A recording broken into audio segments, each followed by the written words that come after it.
Assalamualaikum warahmatullahi wabarakatuh. Selamat berjumpa kembali anak-anak. Selamat pagi. Semoga semuanya sehat dan semuanya bisa mengikuti pembelajaran ini. Untuk pertemuan ini akan kita lanjutkan masih membicarakan listrik dinamis. Kalau minggu yang lalu kita sudah membicarakan tentang hambatan dari hukum Ohm, kita mengenal hambatan, di mana hambatan yang dilambangkan dengan R itu hambatan yang terdapat di dalam suatu rangkaian. Nah, pada setiap rangkaian pasti membutuhkan penghantar atau kabel. Kemungkinan di dalam kabel ini ada hambatan apa tidak ya? Ya, tentunya ada. Nah, hambatan yang ada di dalam kabel, di mana kabel ini atau penghantar itu bisa bermacam-macam jenisnya. Hampir semua jenis logam itu bisa menghantarkan listrik. Dan tentunya hambatan yang ada dalam kabel itu, setiap penghantar itu pun berbeda-beda. Hambatan yang seperti inilah yang sering diistilahkan dengan hambat jenis. Maka untuk pertemuan ini, kali ini, di minggu ini, kita bicarakan tentang hambat jenis. Oke? Selamat mengikuti.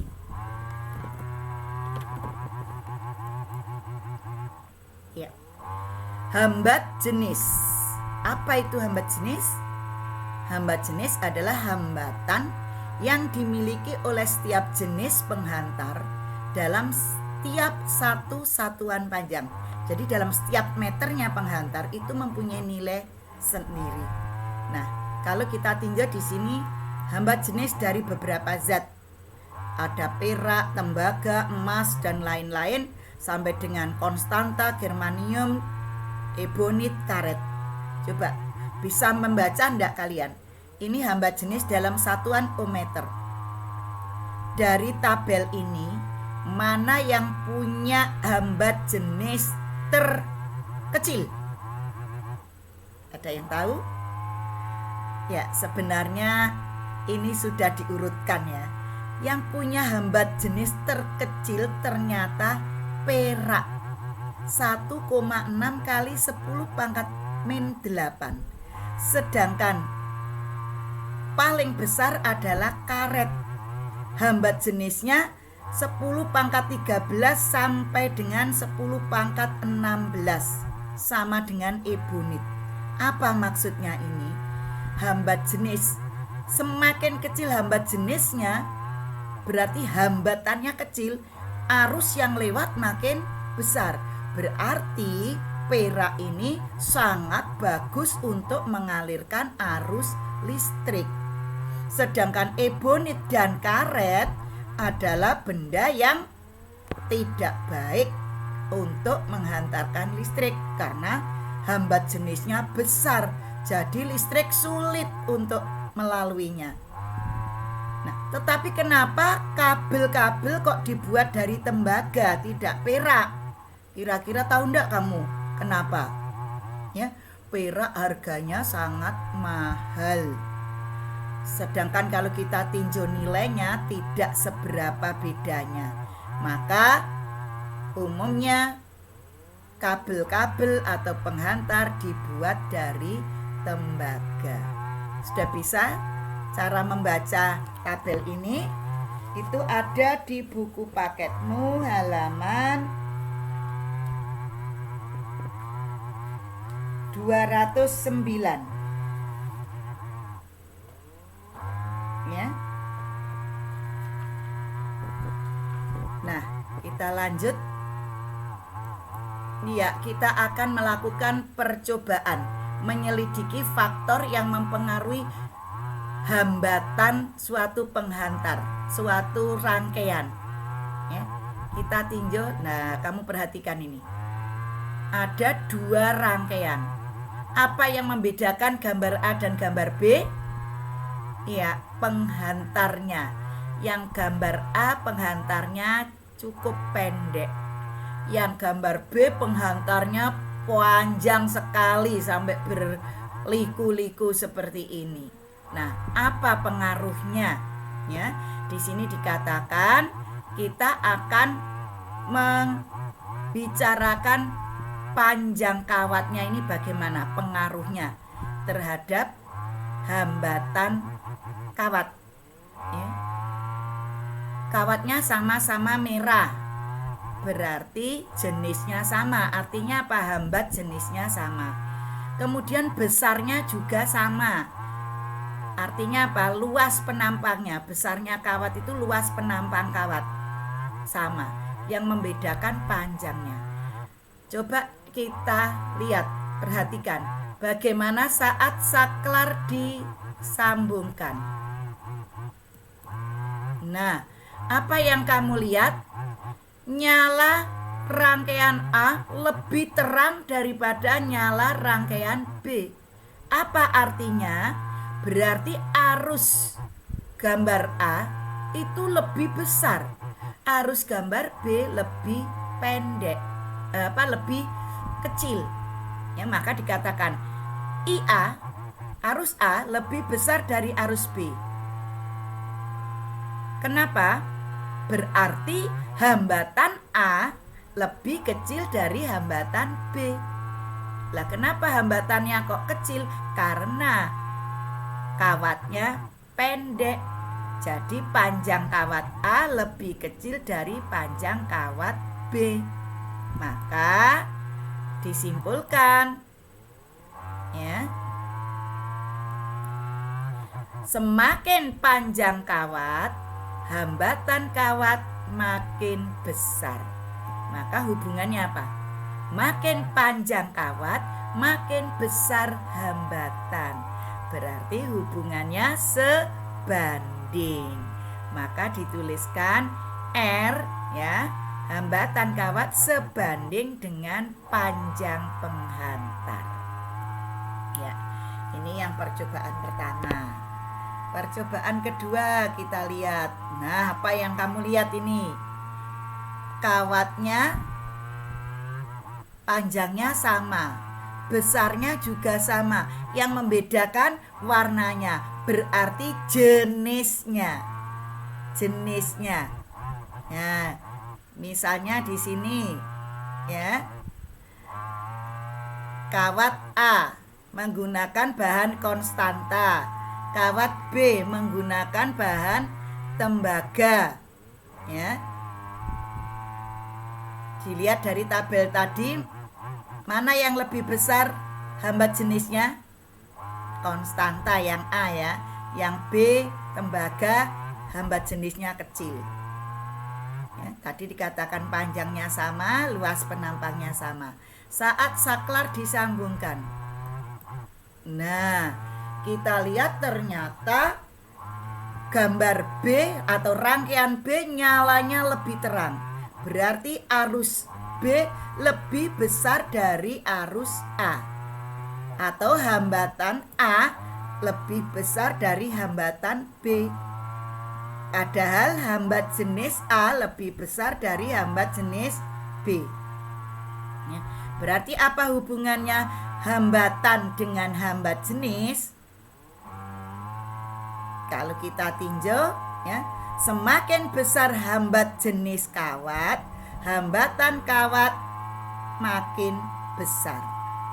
Maka dikatakan bahwa hambatan kawat R sebanding dengan hambat jenis kawat Rho. Ya, hambat jenis kawat dilambangkan dengan Rho. Nah, maka R sebanding dengan Rho. Ya. Ini yang berikutnya, yang ketiga. Ya, kita lihat panjangnya sama-sama merah, berarti jenisnya sama. Yang membedakan apa? Besar kawat, berarti luas penampang kawat. Nah, apa yang kamu lihat begitu saklar disambungkan? Ya, nyala kawat rangkaian B nyalanya terang, rangkaian A nyalanya redup. Maka dapat dikatakan berarti arus B lebih besar dari arus A. Hambatan A lebih besar dari hambatan B. Nyalanya penampang A lebih kecil dari penampang B. Berarti penampang dan hambatan hubungannya berbanding terbalik. Semakin besar luas penampang kawat, hambatannya makin kecil. Maka hambatan kawat R berbanding terbalik dengan luas penampang kawat A. Maka dituliskan seperti ini. R sebanding dengan 1/A. Ini namanya membacanya berbanding terbalik. Hambatan R berbanding terbalik dengan luas penampang A. Inilah beberapa kesimpulan yang bisa kita ambil dari percobaan tadi. Selanjutnya, nah ini faktor-faktor yang mempengaruhi besar hambatan pada kawat adalah panjang kawat L, biasa dilambangkan dengan L. Hambat jenis kawat lambangnya Rho. Luas penampang kawat lambangnya A. Maka dirumuskan bahwa R sama dengan Rho L, ini L ini bukan lambda, L per A, ya. R sama dengan Rho L per A, di mana R-nya adalah hambatan L, hambatan ohm, kemudian L-nya adalah panjang kawat, satuannya meter, A luas penampang kawat, meter persegi satuannya, Rho adalah hambat jenis kawat, satuannya ohm meter. Ya, ini rumus hambat jenis. Nah, contoh. Hambatan suatu penghantar yang panjangnya 6 meter dengan luas penampang 0,9 mm persegi adalah 12 ohm. Berapakah kawat hambat jenis penghantar dalam SI? Diketahui panjang kawat 6 meter, kemudian luas penampangnya 0,9, ya, luas penampang itu A, 0,9 mm persegi dijadikan meter persegi. Maka milimeter kan 10 pangkat min 3. Dikuadratkan berarti 10 pangkat min 6. Nah, 0,9 jadi 9, maka jadi 10 pangkat min 7. Kemudian R-nya 12 ohm. Ditanya hambat jenis Rho berapa ohm meter. Maka rumusnya Rho sama dengan RA per L. R-nya 12 ohm, A-nya 9 kali 10 pangkat min 7 meter persegi dibagi L-nya 6 meter. Maka ketemu 18 kali 10 pangkat min 7 ohm meter. Oke. Nah, itu tadi kita bicara tentang hambat jenis. Nah, karena kawat atau penghantar itu bermacam-macam, apakah semua benda bisa digunakan untuk atau bisa menghantarkan arus listrik? Tentunya kan tidak. Ada yang bisa, ada yang tidak. Sekarang kita bicarakan materi berikut ini. Nah, tentang konduktor dan isolator. Kita amati ini, kita praktekkan juga. Ada rangkaian, ada baterai, ada lampu, ada saklarnya 2. Yang satu saklar langsung sudah ada, yang satunya kosongan. Lah, yang kosongan ini nanti akan kita isi dengan beberapa bahan.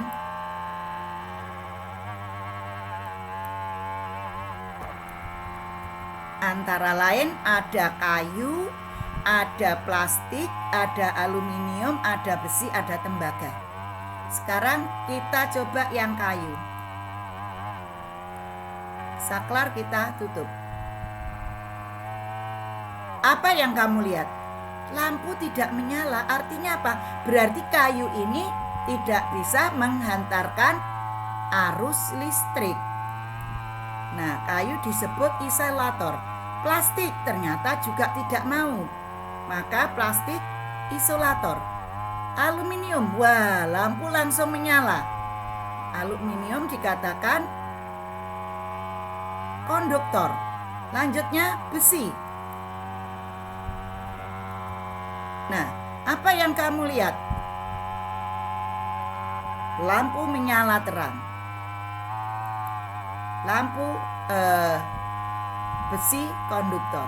Sekarang tembaga, lampu juga menyala. Maka tembaga disebut konduktor. Berarti apa itu konduktor dan apa isolator? Bisa menyimpulkan? Iya. Berarti apa ini tadi? Isolator itu bahan yang tidak dapat menghantarkan arus listrik. Sedangkan konduktor itu bahan yang bisa menghantarkan arus. Oke, kita lanjut kesimpulannya ini. Penggolongan bahan berdasarkan daya hantar listriknya dapat diistilah bedakan, ada konduktor, isolator, dan ada satu lagi yaitu semikonduktor, di mana konduktor adalah bahan yang mudah atau dapat menghantarkan listrik dengan baik dan mempunyai hamba jenis yang kecil. Contohnya tembaga, perak, nikelin. Isolator bahan yang tidak dapat menghantarkan arus listrik. Contohnya karet, plastik, kaca, udara. Yang semikonduktor, apa itu semikonduktor? Punya sifat di antara keduanya, yaitu bahan-bahan yang dapat bersifat konduktor dan dapat bersifat isolator. Kapan dia sebagai konduktor, kapan dia sebagai isolator? Salah satu penyebabnya adalah faktor suhu. Untuk semikonduktor ini contoh-contohnya antara lain germanium, punya tanda atom Ge, silikon tanda atomnya Si, dan selenium tanda atomnya Se. Nah, semikonduktor dipengaruhi oleh suhu. Saat suhunya tinggi dia berperan sebagai konduktor, saat suhunya rendah berperan sebagai isolator. Nah, di rumahmu tentunya kamu sering mendengar istilah sekring. Di manakah sekring dipasang? Apa itu sekring? Sekring adalah alat pengaman yang digunakan untuk membatasi besarnya kuat arus listrik yang mengalir pada suatu alat atau rangkaian. Sekring biasanya dipasang pada meteran listrik, ya. Bisa juga, sering juga dipasang pada setiap alat listrik pun sebenarnya ada sekringnya untuk membatasi arus masuk. Nah, sekring biasanya terbuat dari porselen yang di dalamnya terdapat kawat pendek, tipis dengan titik lebur yang rendah, yang biasanya terbuat dari perak atau timah putih. Fungsi sekring membatasi besar arus listrik yang mengalir dalam penghantar, mencegah arus listrik yang mengalir melalui penghantar jika terjadi hubungan singkat atau korsleting. Sering mendengar istilah konslet kan? Nah, itu singkatan dari korsleting. Korsleting sendiri adalah hubungan singkat yang terjadi jika ada sentuhan langsung antara kabel yang satu dengan kabel yang lain, sehingga mengakibatkan arus listrik yang terlalu besar. Kawat sekring bisa putus bila terjadi hubungan singkat atau korsleting. Dan korsleting ini dapat menimbulkan arus listrik yang sangat besar sehingga menimbulkan panas tinggi dan menyebabkan kawat sekring meleleh. Bisa juga sekring putus karena kelebihan beban. Pemakaian listrik yang terlalu besar dapat menimbulkan arus yang sangat besar sehingga menimbulkan panas yang tinggi dan menyebabkan kawat sekring meleleh dan putus.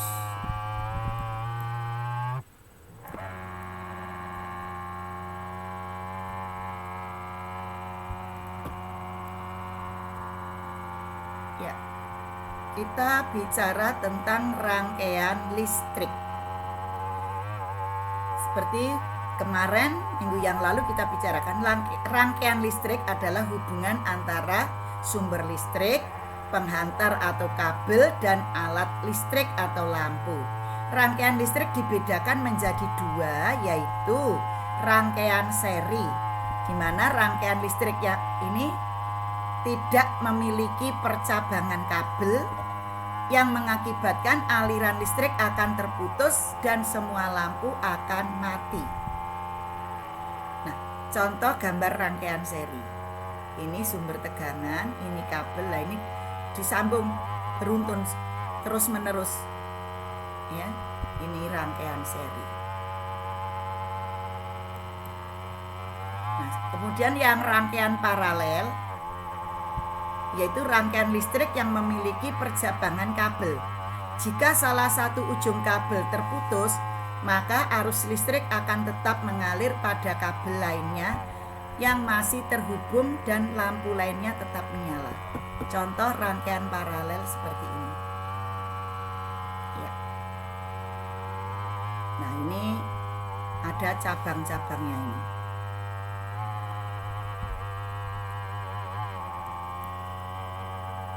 Nah, bagaimanakah kuat arus listrik pada rangkaian seri dan rangkaian bercabang? Kita kenal dengan hukum 1 Kirchhoff. Ini gambar rangkaian seri, ada baterai, ada saklar, ada 2 lampu yang dipasang berurutan. Untuk mengukur besarnya kuat arus dipasang ampere meter. Saat saklar disambungkan, maka lampu menyala dan arus yang terukur juga sama, sehingga dapat dikatakan pada rangkaian tidak bercabang atau seri, kuat arus listrik di mana-mana sama besarnya. Sedangkan pada rangkaian paralel, nah susunannya seperti ini. Ini pada rangkaian arus dari sumber, kemudian sampai di sini bercabang. Nah, bercabang. Maka akan kita lihat bagaimana besarnya L1, L2 ini, lampu 1, lampu 2 dengan arus yang masuk saat saklar disambungkan. Nah, kalau kita lihat di sini arus yang masuk mencapai hampir 40, sedangkan arus yang dalam percabangan yang masuk ke lampu sekitar 20, berarti hanya separuhnya. Kalau yang atas dan bawah ini, lampu 1 dan lampu 2 ini kita jumlahkan, akan sama dengan arus yang masuk. Maka dikatakan bahwa pada rangkaian bercabang atau paralel, jumlah kuat arus listrik yang masuk pada titik cabang sama dengan jumlah kuat arus yang keluar dari titik cabang. Sehingga dituliskan bahwa sigma IM sama dengan sigma IK. Jumlah kuat arus listrik yang masuk sama dengan jumlah kuat arus listrik yang keluar. Inilah tentang hukum Kirchhoff pada rangkaian paralel. Nah, sekarang kita lihat prosesnya. Ya, ini ada baterai, ada saklar, ada lampu 1 seri, kemudian di ujungnya dicabang menjadi 3. Pertama cabang 2, kemudian yang kedua dicabang lagi. Bagaimanakah arus listrik yang terjadi? Perhatikan saat saklar disambungkan.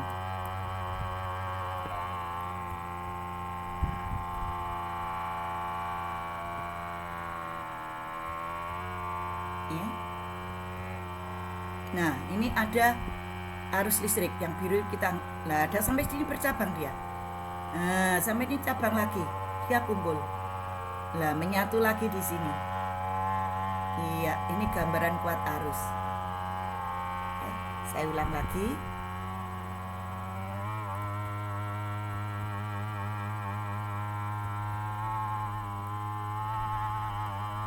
Nah, perhatikan. Nah, lah cabang ini cabang lagi. Iya, ini ketemu lagi di sini. Iya. Paham ya? Nah, itulah arus yang terjadi. Sekarang gambarannya. Nah, ini skemanya. Bercabang 3, ini kumpul. Nah, ini ketemu di sini. Iya. Keluar dari sini. Saya ulang lagi.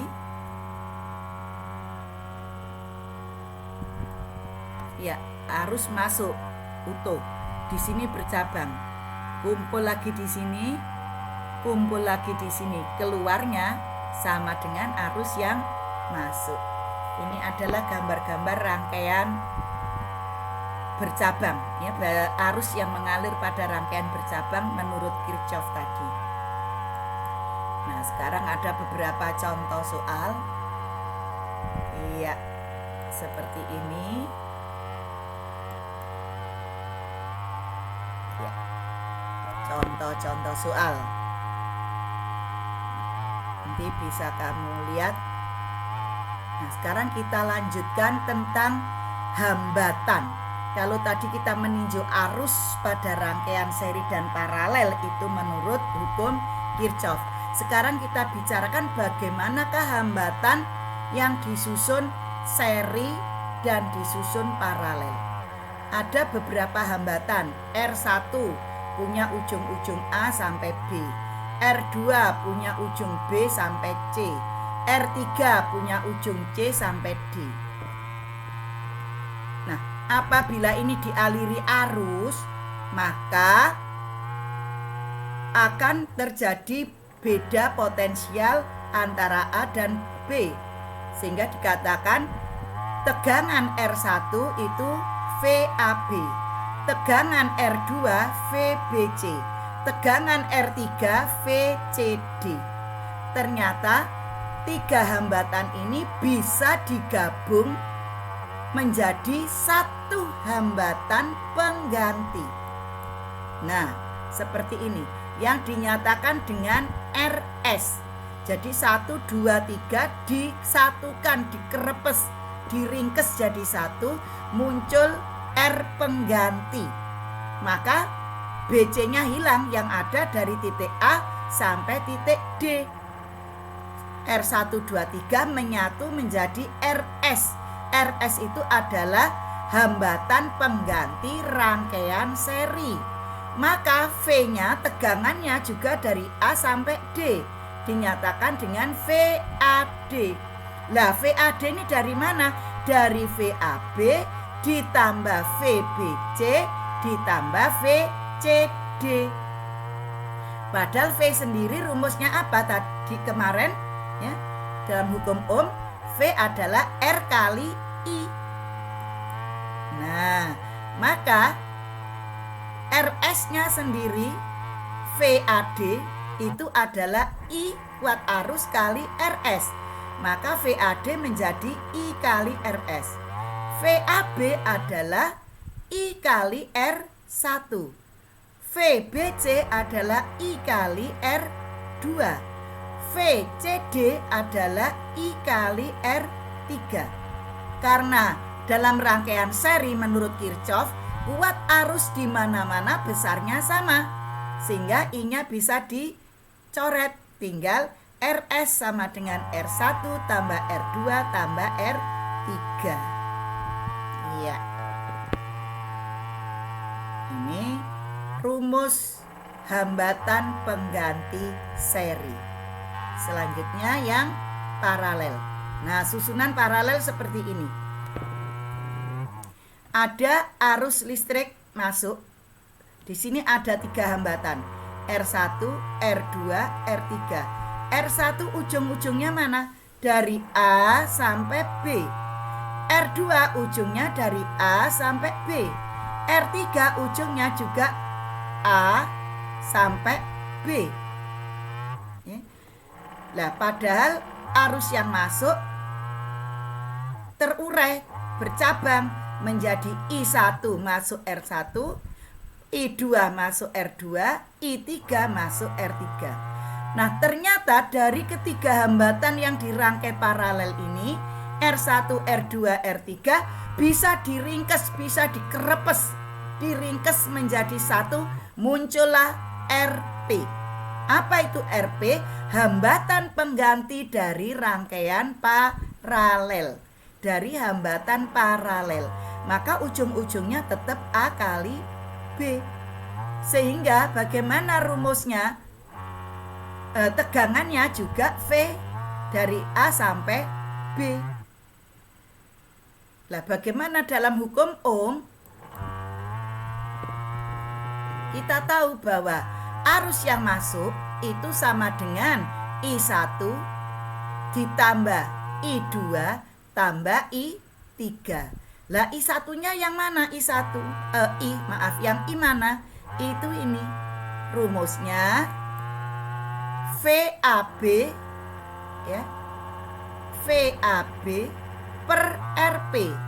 I yang ini. I yang masuk adalah hukum Ohm, V sama dengan I sama dengan V per R.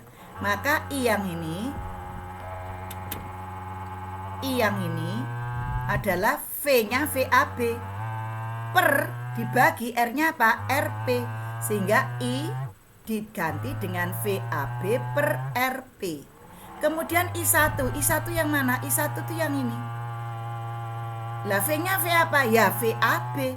V-nya dari A sampai B per R1 ditambah I2. I2 itu yang mana ini?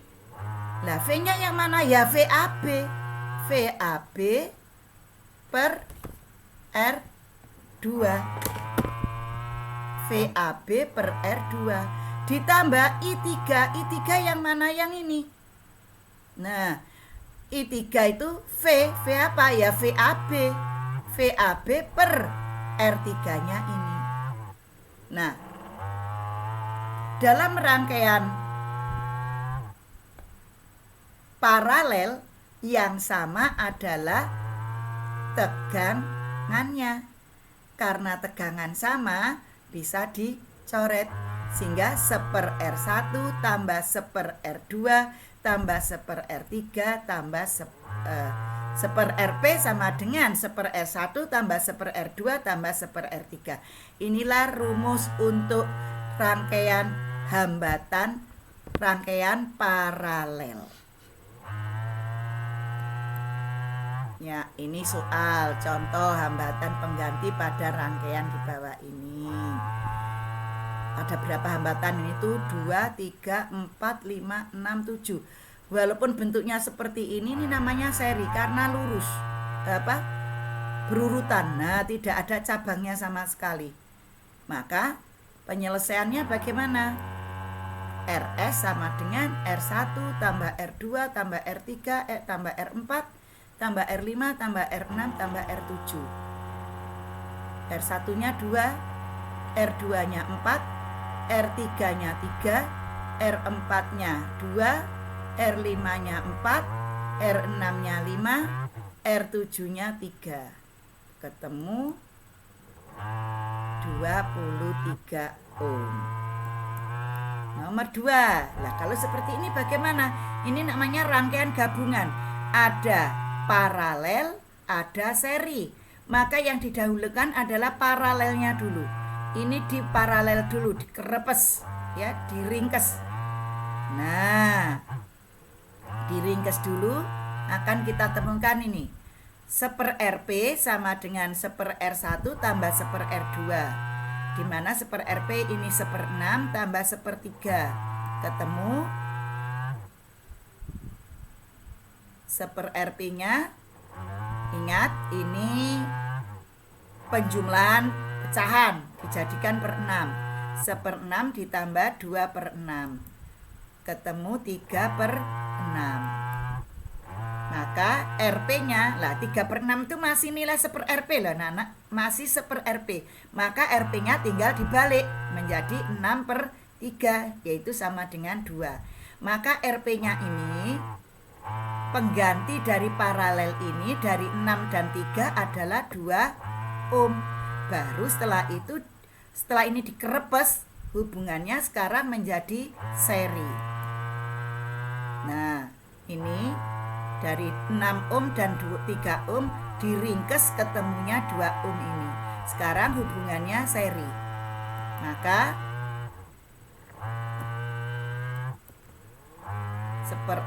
RS sama dengan R1 tambah RP tambah R2. 4 tambah 2 tambah 3 ketemu 9 ohm. Ya, inilah beberapa contoh untuk hambatan yang disusun seri dan paralel. Selanjutnya